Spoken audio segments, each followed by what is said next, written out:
Old Stuck-Up.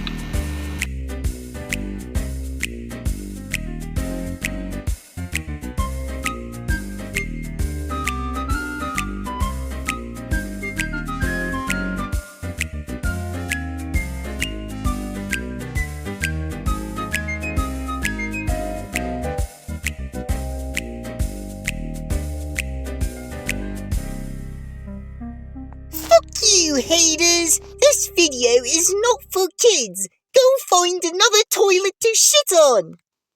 The Fat Controller preferred steam engines on his railway, but he found diesels useful because they could pull either coaches or trucks. "You're versatile," he would say to them. "Real mixed traffic engines." Boko and Bear were proud of this, but James was not impressed.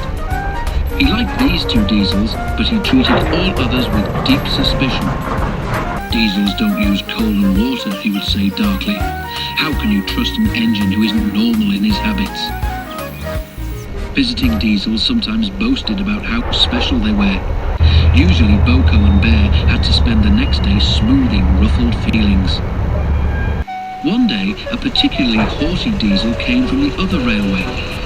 When the visitor found that he was to share the shed with steam engines, he stopped outside in disgust and refused to go any further. "Why on earth does your controller keep such out-of-date objects?" he growled rudely. "Dirty, smoky, slow things. Ugh!" He shuddered delicately. "On our railway," the diesel continued loftily, "steam engines are kept strictly in their place and not allowed on the main line without special permission."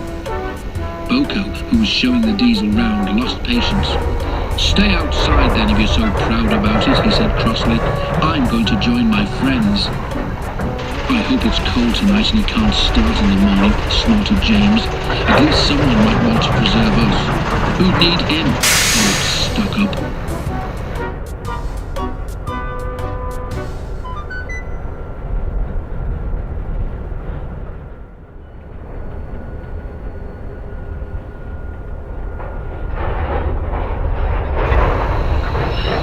The engines were glad when morning came. They went to fetch their trains as early as they could, and the visitor was left alone.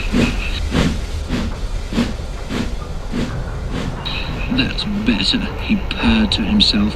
"How can an engine rest in all that hissing and clanking?" The cleaning equipment and fuel supply were in the part of the shed which Boko and Bear shared.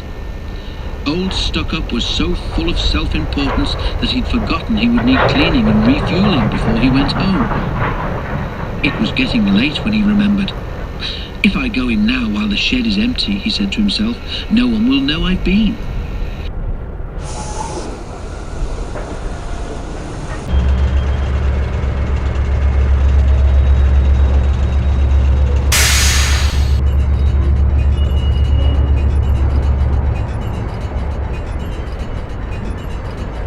The rails where Bear and Boko had stood were oily, and when he tried to stop, he couldn't.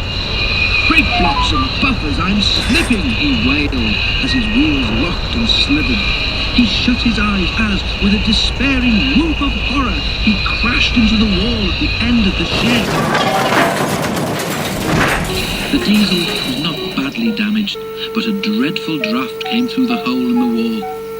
When the other engines came home, they heard the story from Douglas, who had cleared up the mess. "Ho, ho, ho," chortled Henry. "Old Stuck-Up came unstuck, did he? I say, Boko, what is it the Fat Controller calls you?" "Versatile," chuckled Boko. "But that isn't what he called Stuck-Up. I couldn't hear all he said, but I didn't think it sounded very polite."